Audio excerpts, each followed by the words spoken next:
दोस्तों मेरा ये जो चैनल है डेली व्लॉगिंग का चैनल है। मेरा नाम सगनजोत सिंह है, मैं छत्तीसगढ़ से हूँ और लास्ट में मैंने अरावली माउंटेन रेंज के बारे में जितना मुझे जानकारी थी आप सभी के साथ रखने की कोशिश की है।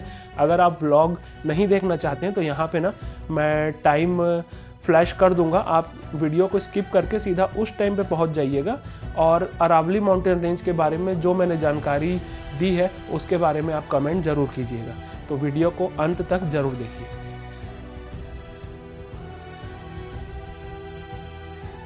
वाहेगुरु जी का खालसा, वाहेगुरु जी की फतेह। एक और नया दिन, एक और नया व्लॉग। आशा करता हूँ कि आप सभी अच्छे होंगे और आप सभी एक बात का ध्यान रखिएगा कि आपको आपका मूल्य खुद पता होना चाहिए। चार लोग क्या कहते हैं ये उनकी दिमाग की सोच है। तो दोस्तों मैं अभी रेडी हो चुका हूँ और ऑफिस के लिए निकल रहा हूँ। आज मंडे है, हो सकता है आज का दिन हमारा थोड़ा हेक्टिक हो, क्योंकि मंडे का जो दिन होता है ना थोड़ा हेक्टिक होता है ऑफिस में, क्योंकि सैटरडे संडे छुट्टी होती है तो मंडे को सारे काम ना एक साथ आ जाते हैं। तो अभी चलते हैं ऑफिस। हल्की हल्की सी ना सर्दी हो गई है और आज थोड़ा सा लेट हो गया हूँ ऑफिस जाने में। सुबह कुछ चीज़ों में मैं फंसा हुआ था तो थोड़ा सा लेट हुआ हूँ। अभी चलते हैं ऑफिस और आज दिन भर की हमारी जो भी एक्टिविटीज़ होंगी ना आप सभी के साथ मैं ज़रूर शेयर करूँगा। ऑफिस से ना निकल गया हूँ दोस्तों और ना मैं अभी जा रहा हूँ ग्रामीण बैंक। एक ना डॉक्यूमेंट वहाँ छोड़ना है, सैटरडे संडे छुट्टी होने के कारण ना मैं छोड़ नहीं पाया था, तो अभी यहाँ पे छोड़ते हैं डॉक्यूमेंट को। तो दोस्तों जो डॉक्यूमेंट था ना वो ग्रामीण बैंक में हम छोड़ दिए और अभी ना गुरुद्वारा साहब चलते हैं, फिर उसके बाद घर जाएंगे सीधा लंच करने। दोस्तों गुरुद्वारा साहब आ चुका हूँ और ना शहीदी सप्ताह जो है वो समाप्त हो चुका है और गुरुद्वारा साहब में ना नए साल का पाठ रखाया जाएगा कल 30 तारीख को, मतलब आप लोगों के लिए आज 30 तारीख को, जिसकी समाप्ति ना 1 जनवरी को होगी। तो अभी चलते हैं दोस्तों अंदर, मत्था टेकते हैं, थोड़ी देर बैठेंगे उसके बाद ना घर जाएंगे लंच करने। अभी बज रहे हैं 4, थोड़ा सा लेट है पर मंडे है तो चलता है दोस्तों।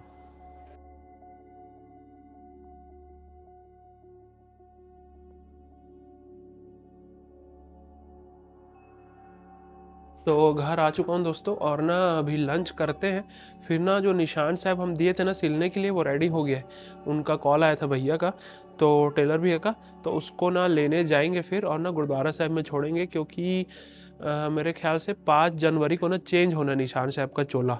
5 जनवरी को मना रहे हैं यहाँ पे गुरु गोबिंद सिंह जी का प्रकाश पर्व, तो इसलिए हो सकता है 5 तारीख को करेंगे। तो हम ना 2 सेट रेडी करवा के रख लिए, एक अभी यूज़ में आ जाएगा और एक ना बैसाखी में यूज़ में आ जाएगा 14 अप्रैल को। तो अभी लंच करते हैं फिर घर से निकलेंगे दोस्तों। तो दोस्तों हमारा ना लंच हो चुका है और अभी ना चलते हैं ऑफिस। लाइट वगैरह सब बंद है, लाइट को ऑन कर लेते हैं, ऑफिस चलते हैं और ना ऑफिस से आने के बाद ना अरावली माउंटेन्स के ऊपर हमको बात करना है दोस्तों।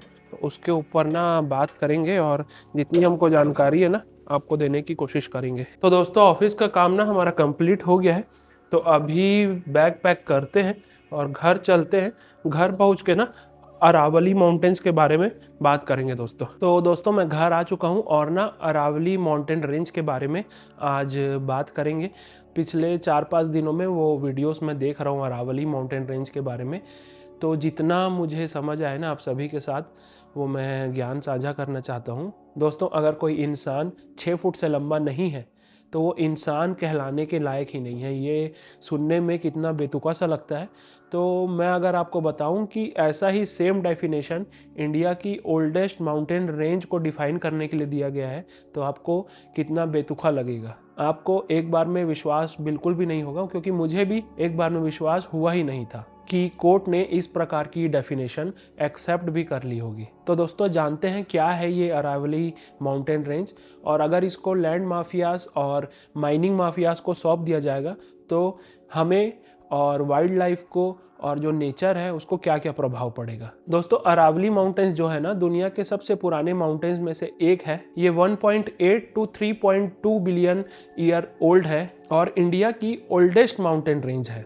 ये करोड़ों साल पहले बहुत ऊंचे थे, पर वक्त के साथ साथ हवा और पानी ने इसे घिस घिस करना छोटा कर दिया है। ये माउंटेन रेंज इंडिया के 4 स्टेट से होकर के गुजरती है, गुजरात, राजस्थान, हरियाणा और जा करके दिल्ली में ख़त्म होती है। गुजरात से दिल्ली तक ये 692 किलोमीटर्स लंबी है। अब समझते हैं कि प्रॉब्लम क्या हो रही है। इस माउंटेन रेंज की ना नई डेफिनेशन सुप्रीम कोर्ट द्वारा दी गई है, जो 2 हिस्से में डिवाइड है, वर्टिकल और हॉरिजॉन्टल। वर्टिकल पार्ट वाली डेफिनेशन ये बताती है कि अगर कोई पहाड़ी ज़मीन से 100 मीटर तक ऊंची उठती है तो वो अरावली माउंटेन रेंज में गिनी जाएगी, और अगर उसकी हाइट 99 मीटर है तो उसे अरावली माउंटेन रेंज में नहीं गिना जाएगा। हाइट 100 मीटर से कम होने के कारण फॉरेस्ट कंजर्वेशन एक्ट के अंडर वो नहीं आ पाएगी और उसको हम कंजर्व नहीं कर पाएंगे, जिससे बिल्डर्स और जो माइनिंग माफियाज है उसको डिमोलिश कर सकते हैं। वैसे ही हॉरिजॉन्टल पार्ट ऑफ डेफिनेशन ये कहता है कि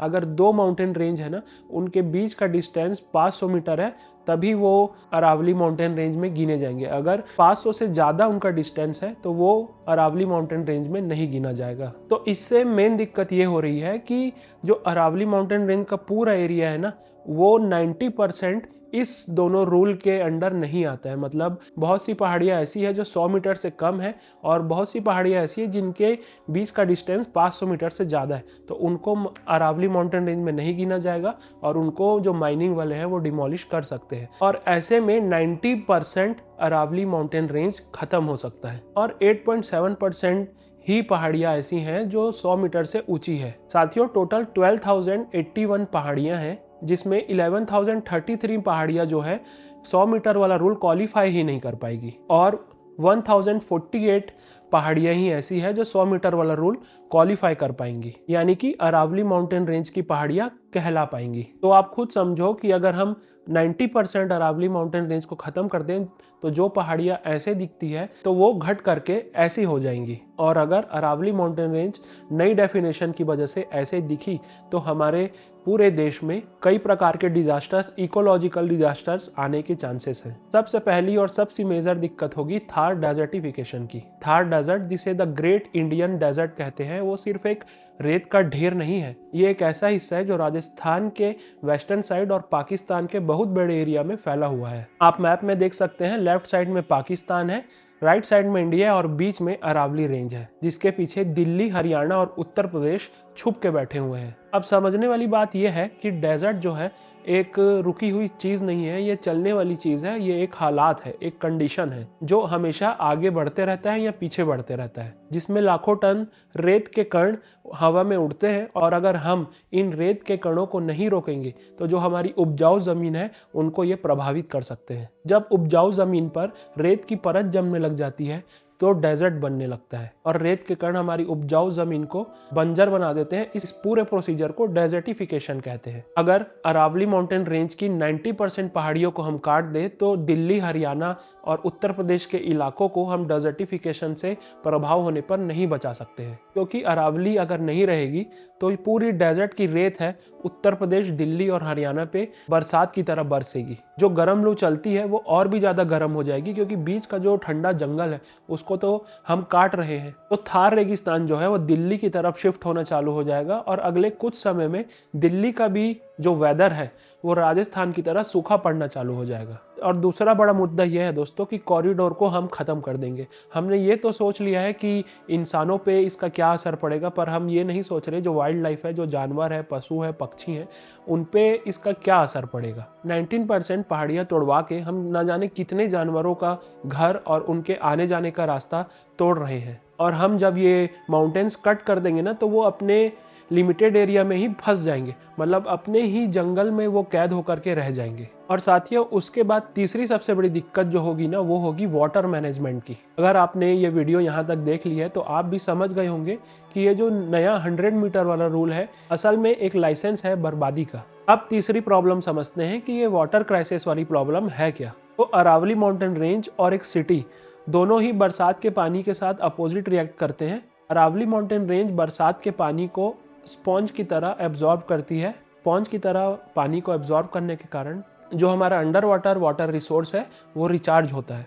और अगर हमने पहाड़ियों को तोड़ के सिटीज़ या फिर कोई कॉलोनीज़ बना दी तो वो सारी जगह कंक्रीट और सीमेंट से बनी होगी, तो जिससे पानी बहुत ज़्यादा एब्जॉर्ब नहीं हो पाएगा। क्योंकि दोस्तों सिटीज़ का और कॉलोनीज़ का जो डिज़ाइन होता है ना, पानी को दूर करने का होता है। भले ही वो एक पॉइंट पे जाके स्टोर होगा पानी, पर बहुत सा एरिया ऐसा होगा कि जिसमें पानी स्टोर नहीं होगा। और चौथी सबसे मेन प्रॉब्लम ये होगी कि दिल्ली एनसीआर में जो पॉल्यूशन है और तेज़ी से बढ़ेगा। अब ये तो आपको बताने की ज़रूरत है नहीं कि दिल्ली कितना पॉल्यूटेड सिटी है और अभी दिल्ली में कितना ज़्यादा पॉल्यूशन है। सबसे पहले हमको ये समझना है कि अरावली के जो जंगल है, एक गीले कपड़े, एक वेट क्लॉथ की तरह काम करते हैं। अभी जो धूल के कण उड़ते हैं वो जा करके अरावली के जंगलों में, उनके पेड़ों में चिपक जाती है और आगे जो है वो साफ हवा आती है। और अगर हमने वो जंगल काट दिए तो जो धूल के कण हैं, जो डस्ट पार्टिकल्स हैं, वो सीधे सीधे हमारे शहरों में आएंगे और वो प्लास्टिक के रूप में, पॉल्यूशन के रूप में पूरे शहर में फैल जाएंगे। और वही धूल उड़ के सीधा हमारे लंग्स पे आएगी, जो हमको बहुत ज़्यादा हानि पहुंचा सकती है। राजस्थान से जो रेतीली हवाएं आती है, अरावली माउंटेन रेंज उनको एक दीवार की तरह रोक लेती है। 90% जंगल कट होने के बाद ये रेतीले तूफान सीधा दिल्ली, गुरुग्राम और नोएडा जैसे शहरों में सीधा प्रवेश करेंगे, जिस वजह से सिटीज़ का जो पॉल्यूशन है और तेज़ी से बढ़ेगा। तो दोस्तों हम टेम्परेचर को भी कंट्रोल नहीं कर पाएंगे, क्योंकि जो अरावली के जंगल है वो सूरज से निकली हुई किरणों को एब्जॉर्ब कर लेते हैं। और अगर हम उसी जगह में कंक्रीट की बिल्डिंग्स या फिर कंक्रीट के सारे रोड्स, कॉलोनी बनाएंगे तो वो फिर एक हीट आइलैंड बन के रह जाएगा। और दोस्तों जब हम 90% जंगल को काट देंगे तो जो वहाँ के जीव जंतु हैं, वहाँ के पशु हैं, शेर हैं, लेपर्ड्स हैं, तेंदुए हैं, वो कहाँ जाएंगे? वो हमारे सिटी की तरफ ही आएंगे। दोस्तों होता तो ये आज भी है, पर थोड़े कम लेवल पर आगे चल के ये नॉर्मल हो जाएगा, जिसमें रोज़ इंसान और जानवर सड़क पर लड़ते हुए दिखेंगे। पूरी फूड चेन को हम डिस्टर्ब कर देंगे।